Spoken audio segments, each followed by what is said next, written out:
Hello and welcome to Positively United today, Monday the 27th of April 2026. We've just beaten Brentford at home at Old Trafford 2-1 and United are qualified for the Champions League.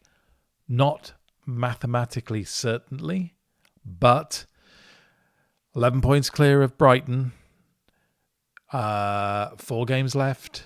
We'd have to lose all of our games, Brighton have to win all of their games, and our final game is away at Brighton, last day of the season. So it's entirely in our control. We've qualified for Europe. We've qualified for the Champions League. Yeah, it's amazing. I suppose we've got to wait until it's official to really let the champagne corks go off. But genuinely, who would have believed at the turn of the year when we'd witnessed performances like the home performance against Newcastle, the draw at Leeds. Yeah. I go back to Grimsby, right? Still, I think one of the most shameful performances I've ever seen a United team put in. Who would ever have thought we'd be here at the end of the season?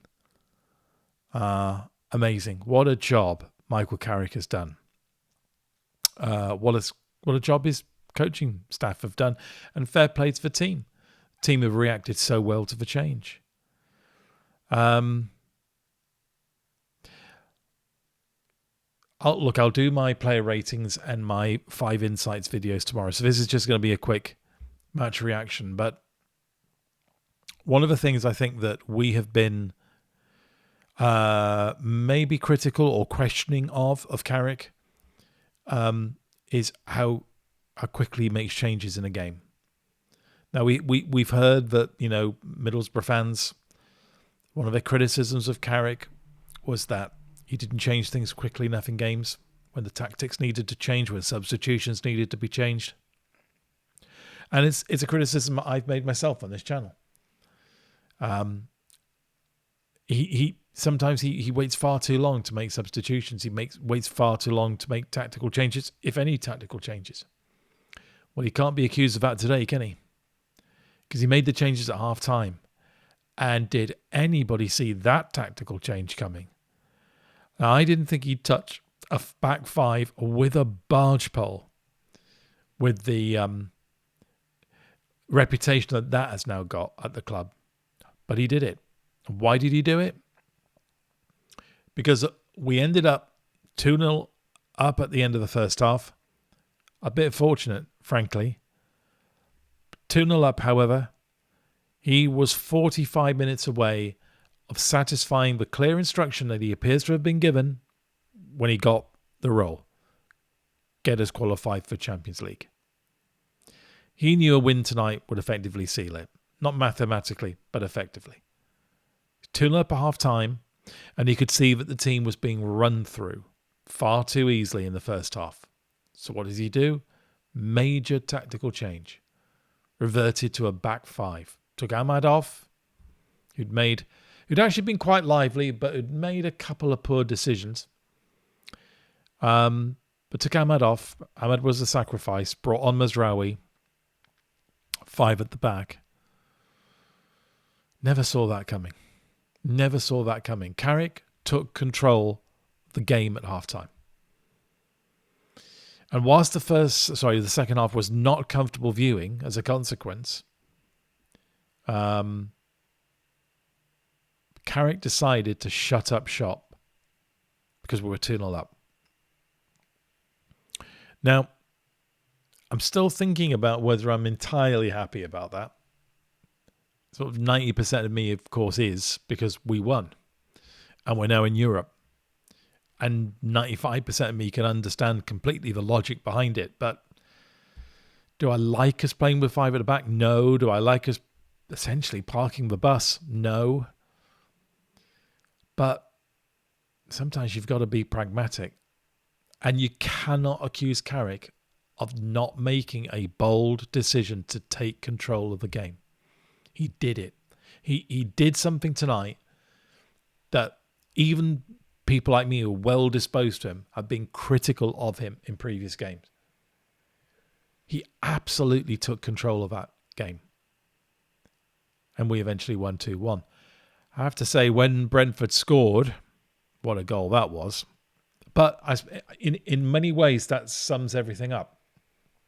They had plenty of chances in the first half, hardly any in the second half. And the goal they scored was like a world-class strike. No one was going to stop that. I do wonder what would have happened if they'd have scored a second and they've ended up with 2-2. But when I say that, I wonder what the crowd reaction would have been. I wonder if even my reaction would have been different. But this season, as it's progressed, and it's gone and looked more and more and more like we'd end up where we are today.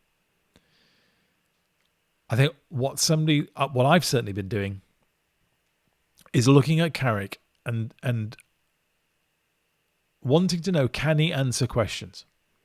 Can he meet challenges? Can he show flexibility? Can he show quickness of thought? And if I was to have doubts about Carrick, it would have been in that sort of area. Can he change? Can he really impact a game? Can he, from the sidelines, grab a game by the scruff of the neck, change its character, and as a consequence, get United to win? Well, he certainly did that tonight. It's another thing we found out about him, and it's a very positive thing we found out about him. As I said, this is just going to be a really quick match reaction. I'll do the player ratings and the 5 insights tomorrow. But just a couple of words about some of the players. Since Manu came back from his injury, last 2 games he's been absolutely outstanding. Game against Chelsea, game tonight. He's all over the place. Absolutely all over the place in midfield, and the energy level seems to have gone up. He's tackling, he's running back, he's making interceptions. It was just magnificent today. Again. Oh, it just sends a shudder up my spine to think we could have ended up selling Manu. Casemiro, well, what can you say? That might have been his best performance so far this season. I don't want to get too much into player ratings, though. That's tomorrow. But yeah, I mean, Manu and Casemiro, wonderful. And Lamans, he made outstanding saves tonight. Match-winning saves tonight. Because Brentford could have scored. Could have scored 3 or 4 goals easily. Yeah, brilliant saves. Commanded his box. Wonderful performance tonight. It's just the most unlikely, spectacular signing of the summer. His was always the one that was on the sort of edge, wasn't it? Much more eye-catching were the signatures of Cunha and Mbumo. And Shesko, of course. But that purchase of Lamans has been so crucial this season. And the fact that he's our goalkeeper, it just rings out with confidence. And the result was exactly what we needed. And Carrick did what he needed to get that result.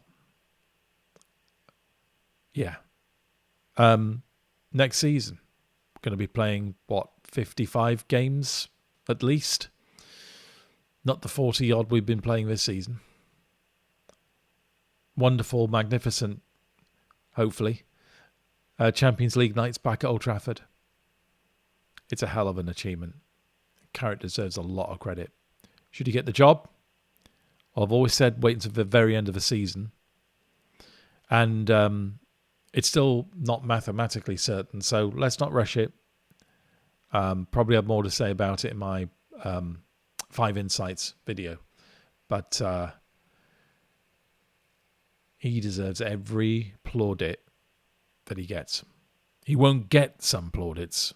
He won't get plaudits from some quarters because some quarters just won't relent in their relentless negativity about him. But we have qualified for the Champions League for the first time in 3 seasons?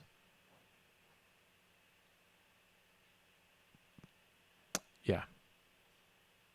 From a league position. Just magnificent.